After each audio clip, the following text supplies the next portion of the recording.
حسمت البطلة السعودية تاني سيف الفوز ببطولة BFL مينا بعد فوزها على المصرية إيمان بركة في مباراة قوية. والتقت المقاتلة السعودية تاني سيف بنظيرتها المصرية إيمان البركة في ثاني جولات نزالات الموسم الأول من دوري المقاتلين المحترفين في الشرق الأوسط وأفريقيا BFL على الصالات الخضراء بالعاصمة الرياض. وكانت تاني سيف قد فازت في الجولة الأولى على اللاعبة المصرية ندى فهيم بالضربة القاضية، وتعد هاتان واحدة من أبرز المصارعات في دوري المقاتلين المحترفين، وقد أبهرت الجماهير بأداء المميز في النزالات السابقة التي خاضتها، مما جعل الكثير من المتابعين يتوقعون فوزها في هذا النزال المهم. إن تفوقها على إيمان بركة يعزز مكانتها كواحدة من أفضل المصارعات في البطولة، ويضمن لها الاستمرار في المنافسة على اللقب. وفي النهاية بعد مجموعة من الحركات البهلوانية والضربات القوية، تمكنت المقاتلة السعودية من تطبيق ضربة قاضية على إيمان بركة، مما أسفر عن إسقاطها على الأرض وضمان الفوز.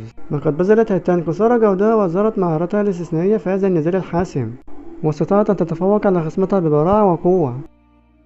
وبكده نكون وصلنا لنهاية الفيديو. ما تنساش تشترك في القناة وتفعل زر الجرس وتعمل لايك للفيديو ليصلك كل جديد. والسلام عليكم ورحمة الله وبركاته.